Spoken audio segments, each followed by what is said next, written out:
Have you ever encountered violent, non-cooperative, not patients, but relatives naman? Oh, Meron?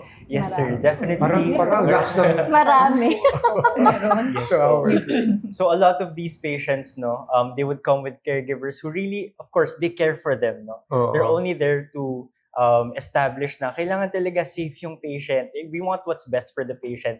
And oftentimes, with resources which are limited, no, we can't really give them everything. Mhm. Or with scheduling, of course, we can't give priority, no. Right. May sinusundan pong schedule. So Oo. when we explain that, we always have to, of course, keep our composure when talking to them. So again, babalik na naman po sa communication. So even with the caregivers, you have to build rapport as well. Oh. So of course, you have to understand na rin where the patient is coming from and where the caregiver is coming from.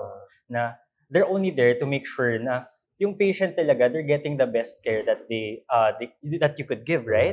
And so, when you understand that, maka-empathize ka na rin with the patient. You have the patience as well to give to them. You give them grace kung bakit sila ganun nagre-react. And then you just try to alleviate the situation. Talk to them calmly. Ganun po. That is so true kasi pagka ikaw naman ang nagwala, ikaw na yung Mhm. patient no, later on. Diba? Yes po. What about your experience?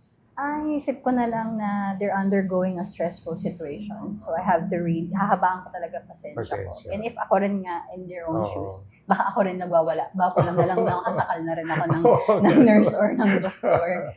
Kasi syempre, ayaw mong nakikita yung mahal mo sa buhay na nasasaktan or nahihirapan. So gusto mo lahat ng the best care possible na Mhm. bigay sa kanila. Mhm. So talagang patience talagang kailangan. Yes.